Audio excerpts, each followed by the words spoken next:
Happy birthday to us! Behavioral Health Today dropped its first episodes on April 20th, 2020. To celebrate our 1-year mark, we're releasing 5 shows this week, 1 episode each day. 2 will be brand new shows, and 3 will be some of our favorites from the past year.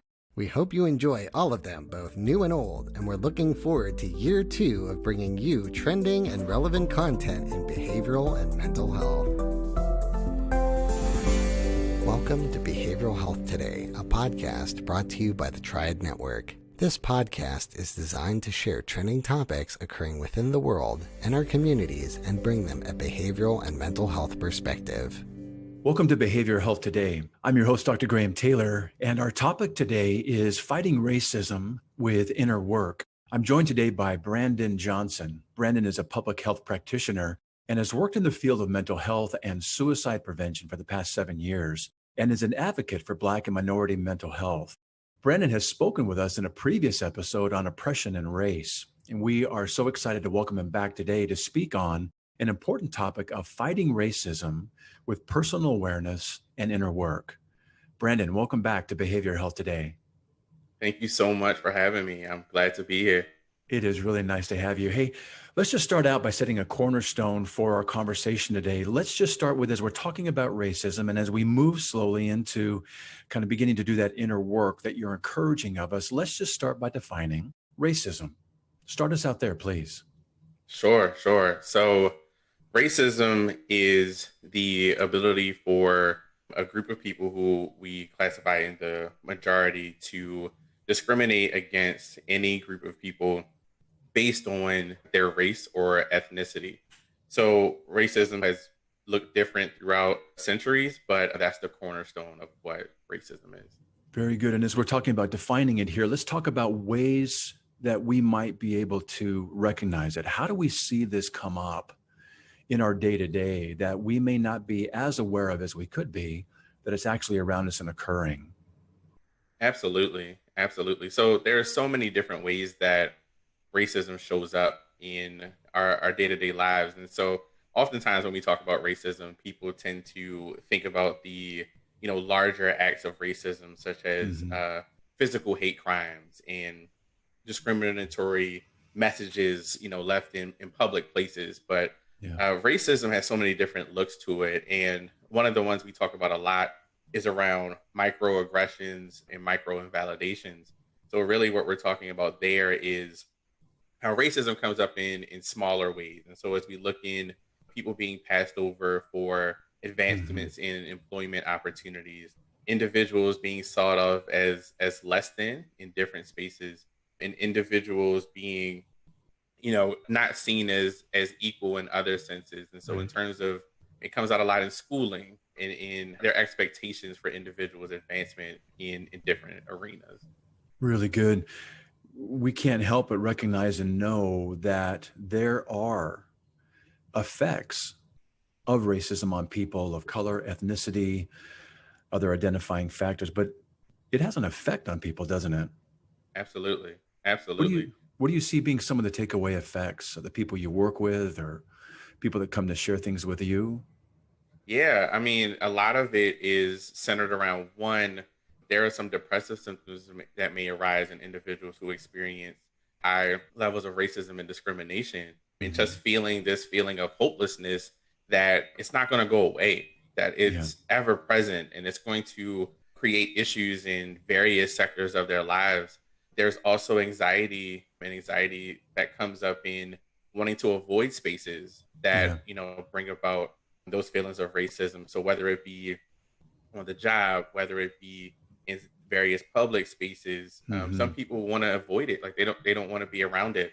And it can also be quite frustrating to the point that, we've seen it for some people that they lose sleep over it. And so that their sleep is impacted, which has a myriad of issues that people deal with consequently throughout the day.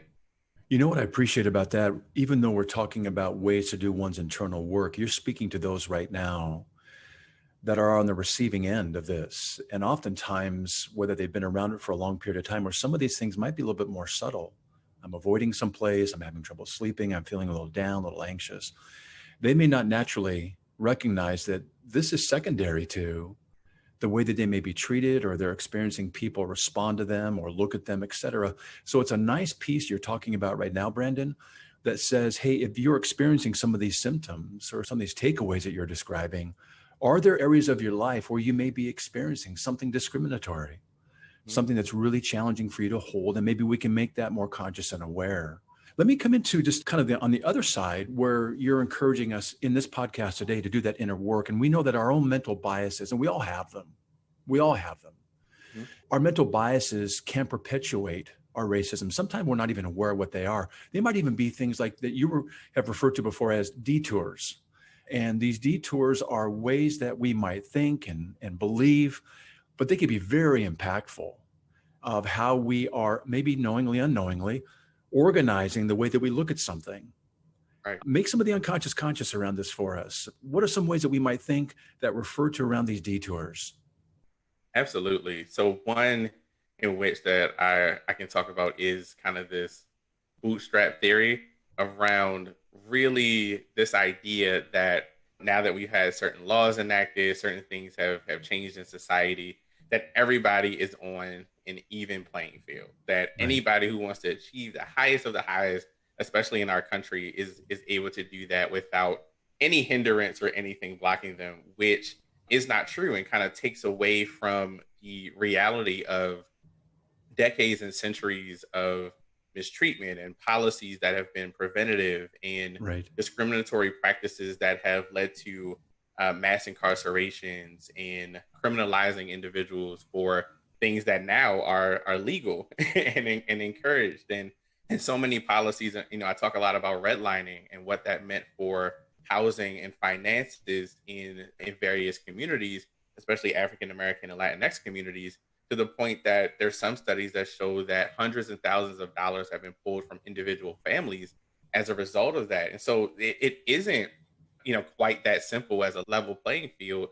There are traumas and things that have had impact there as well. So it's not that cut and dry.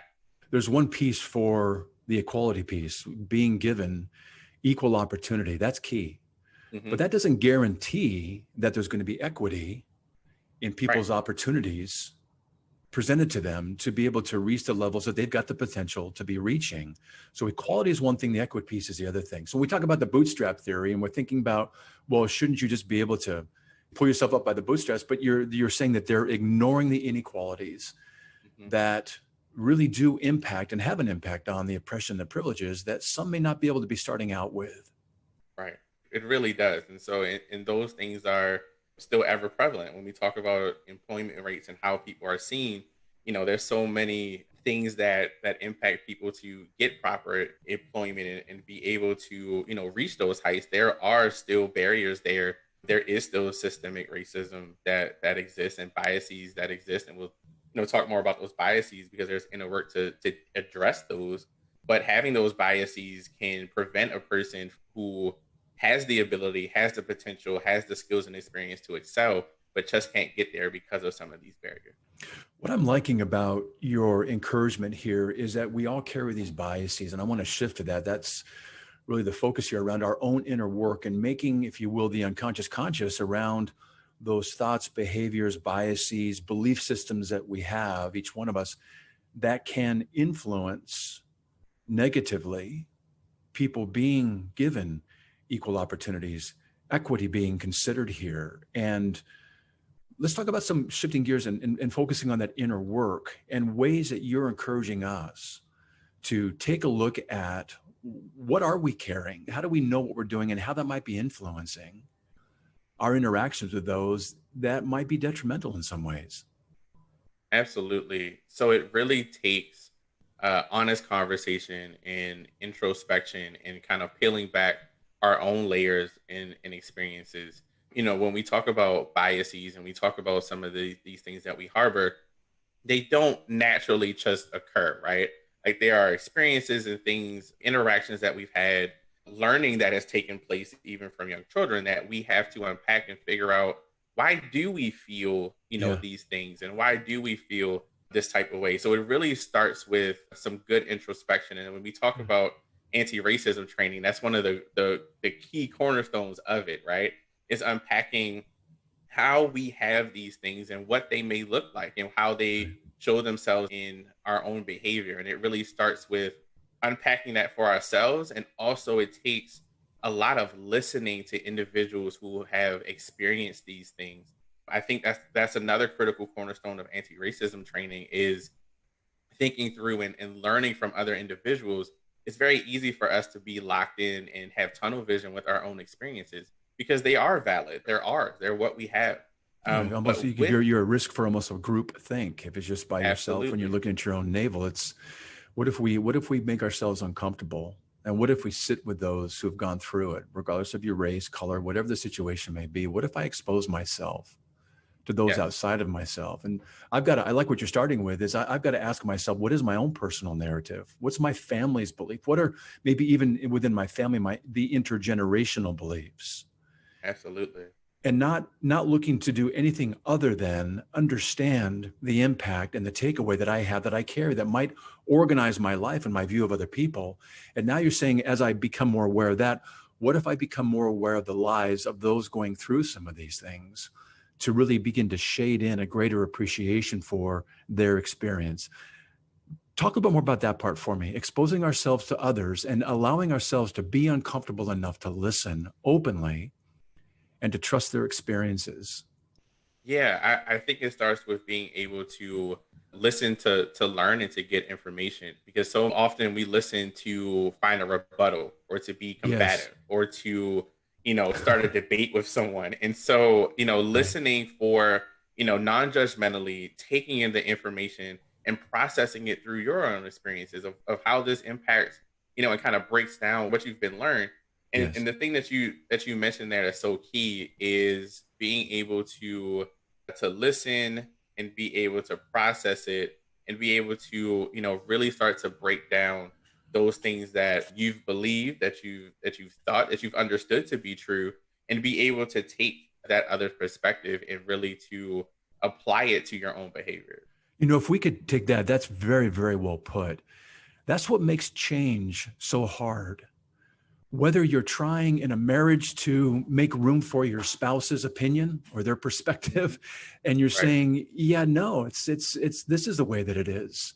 And it's not so much that we want to be controlling, but a lot of times it's based in fear, because my Mhm. whole reality, my whole security system, my whole way of knowing how to be in the world, whether it's to be safe, predictable, otherwise, is dependent upon how I see these things and how I organize it in my own schemata or my own model, whatever we want to call it, but my own internal psychic view of how the world works. And each one of us has this same model, this schemata, and we're all walking around with it, most of us unconsciously. And what you're talking Yes. about, again, not to belabor this term, but you're making the unconscious conscious. And what you're saying is, if you can have the courage to show up and listen to another person Hmm. and entertain, suspend all disbelief Yes. about what's getting kicked up for you. And rather than get defensive, because if we're getting defensive, we're getting afraid more times than not. Hmm. And if we can just Absolutely. breathe and self-soothe and make room for the other person's experiences, we might find ourselves expanding into a greater shared appreciation for and understanding of what's going on around us and in the lives Sure. around us. And that's when you're saying, if we can expand that inner work, here's where we get to expand with one another and maybe come at these things in a healthier way. Absolutely. Absolutely. I mean, one of the things that comes up a lot when people are in these, engaged with this is that, if they're not in that position to listen and understand, they'll nullify or Yeah. kind of disregard what people are saying because they haven't seen it. They'll say, I haven't experienced it. And since I haven't seen it, it may not exist. It Yeah, it doesn't can't be exist. real. Right. Absolutely. Absolutely. And you're right. I was going to say that when you said it, it's based in, it's a scary thing to do. It's tough when you Yes. built this and you fortified your beliefs over years. You start this as a young child in child Yes. development. We know this. And so as this gets built, to start to take down the bricks of that fort that you Right. built is a scary thing to do, but it also helps the people outside of your fort who have a Yes. different looking fort, who Yes. isn't as fortified and have different experiences for us to be able to see each other better. Yeah, Brandon, one of the things I really like about you, and you struck me very clearly with this in our first conversation, is that you're inviting conversations. You're not inviting judgment, even for those that hold biased or racist beliefs. And that takes a huge holding capacity for those that have gone through some of these things to listen to somebody who naively, ignorantly, or reactively is saying, yeah, but you got to be able to pull up yourself by your bootstraps. Or, you know what, doesn't happen in my world, therefore it can't be real. That is very triggering. Yes. And it takes a lot of emotional muscle and sophistication and a larger view of really what's going on to gently nudge somebody to say, well, let's take a look at that. Mm-hmm. Let's kind of mine down into that. Would you be able to hold and just make room for someone else's experience and try and get in to an empathic attunement of what it must have been like? And can you put yourself in their place? And what I think happens with that, it reduces, like you said earlier, that defensiveness. It reduces that antagonistic, I'm not even listening to you. Now what I'm doing, I'm reloading. I'm ready for my point to come back so I can rebut, like you said, what you said, versus saying, let me put everything down and just try and hold as best I can. That invitation on your part, I can't emphasize enough how important that is in these conversations, because there's nothing to prove. There's nothing to win. It's about understanding and kind of loving each other in a deeper way, almost loving each other the way I love myself. I want to love myself with a knowing, and I want to love you with a knowing. Right. I love your invitation in this. Yeah, absolutely. Absolutely. I mean, I think it takes that. I mean, I think it really does take those conversations to move things forward. I think there's so many things that, my wife and I talk about it often. Like, there are different worlds out here. And we say that in terms of like hobbies. So like, she'll find a show that's around, all about like kid gymnastics or something. Right. And in another sense, we'll find out, this world of people who do theater for older adults or something. And it's based in like the Renaissance period. And we're like, oh, we didn't know that world even exists. There are worlds that we don't know that exist, but we will never understand them unless we sit and listen and take into the things that make up that world and the experiences that make up those worlds. That's a really great analogy of how we do this all the time. Pick up a new hobby, pick up a new show, develop a deeper appreciation for someone else's abilities, let's say in the arts or athleticism or whatever it may be, right. Academia, whatever. That is a wonderful analogy of how we can just simply carry this over to this whole idea about race, ethnicity, because we do it all the time without recognizing it in terms of expanding our appreciation for things. Why not do it in this area as well? Yeah, really, really good. I want to come back to this idea of being more racially aware. What are some of the character traits and these relational qualities that you hope that we can expand more and more in our families, in our communities, in our nation as a family? What are these relational qualities that we want to espouse within ourselves and then between ourselves in relationship with one another? What are you wanting to see? So, I mean, I would say for me, unequivocally, empathy and compassion. The ability to understand someone else's experiences and situations and to be able to understand what that might feel like and to hear what that might feel like and what it does feel like. And then to be able to exhibit understanding through change behavior, right? Yeah. So it's one thing for me to say, I can put my hand on your shoulder and just say, I understand this must be rough. But if I am recognizing some of the ways that I'm contributing to this and that doesn't change, then it falls flat, right? We're not able to grow relationally with that. And so if you talk about relationship, you use the word family and those things, families are so complex because everybody is a part of the same family, but everybody moves differently. Everybody has different emotions, different experiences, as they go out and venture into the world. But we're able to still be a family, and we're always able to connect and be there for one another when times get difficult. Families make decisions that, people don't necessarily agree with, but there's still that connection and people still want to make sure that they're okay. And I feel like we can do that if we understand and take the time to step back and say, I don't understand this because I don't experience it, but that doesn't mean that I can't understand what it means to you, how this impacts you, what this means for your day-to-day life. And so I think if we can start to get to that point, because there's so much noise, but no one's listening, like so much is being said, but we're not willing to sit down and hear what people are saying. And so I think, relationally, I think change behavior through empathy and compassion is unequivocally what we need to see for individuals to understand where some of their racist beliefs are and how we can begin to make impactful change. It really is having those two as a cornerstone, isn't it? I think about kind of our developmental milestones, and this is a little bit of a tweak on Erickson's, but when we're born, our first developmental milestones about trust versus mistrust. Right. Right. And we're talking about any relationship, you and me, anybody else we're around, it starts right there. And you're saying, come at it with empathy and compassion, strive to understand, and work to have an appreciation for, not to be right, just to appreciate. And then from there, we kind of begin to form an identity, don't we? In therapy, we talk about mutuality of autonomy, this idea that we can be two mutually autonomous people, but we can still be in relationship with one another, even in the identity as who we are as a family in a larger way.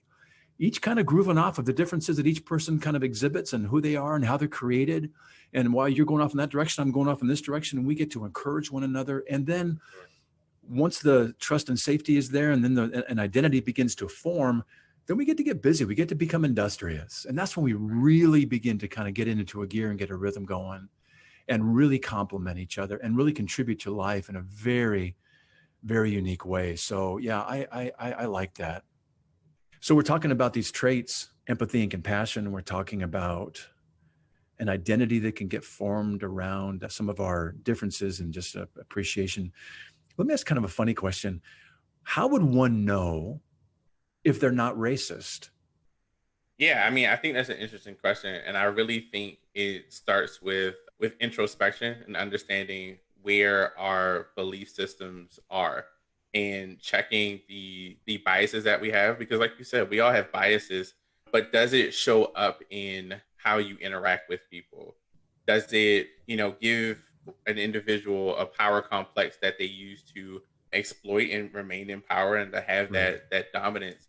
And, with that, I think that being anti-racist is a lifelong process, because as new things happen, we have new experiences, and sometimes throughout our life, new biases form, new behaviors form. And so I think if we go down to the road of like checking if I'm anti-racist, I think it's really, understanding where those biases are, how they show up in practice, because we do have these biases, but are you using this for any type of advantage? Are you checking to, using the power and the privilege that you have to advocate for individuals who don't have it? Or are you using it to transition yourself to a more powerful position? I really like that. I want to come back to that maybe just a minute here, but being able to use those things that you have in your life that you're really fortunate to have. Mm-hmm. Before I get into that though, you're talking about then, how do I know? And you're advocating being able to hold both your experience plus someone else's experience in just a curious way, being able to hold both. That takes a lot of energy, and that takes a lot of self-awareness in the moment, the way you're describing it, and that self-awareness of what's getting kicked up for me, and can I hold and bind that while I listen thoroughly to someone else. I mean, we talk about, emotional intelligence, EQ. There's 4 steps to it, aren't there? One is what gets kicked up for me, and what am I feeling, and what am I needing, and can I manage those feelings and needs while I tap into, hey, what's coming up for you, and develop the empathy through the compassion that you're describing, and then finding a way to bring both of these together. So I do the within work, then I do the between work. Sure. That's the part here you're saying, if we can do this, this is where our racism begins to get managed and these things begin to kind of decrease. Really like that. I absolutely believe that to be not racist means that you're anti-racist. So you're absolutely working to use your privilege to dismantle things and to make sure individuals who don't have that experience do have more of a level playing field versus I'm not contributing to it, but at the same time, if I see it, I may not do anything about it. And I think we want to move to a point that we're empathetic enough that when we see it, we feel moved to address it, because we understand empathically that may be bringing up feelings for the person who's the victim. I think, Brandon, right there, you just nailed it. When we have that empathic attunement and then that empathic pull into that moment, that's when something shifted, hasn't it? Mm-hmm. That's Absolutely. right there. This is somebody who we could say is not racist, but is one human responding to another human, their brother, their sister, their family member.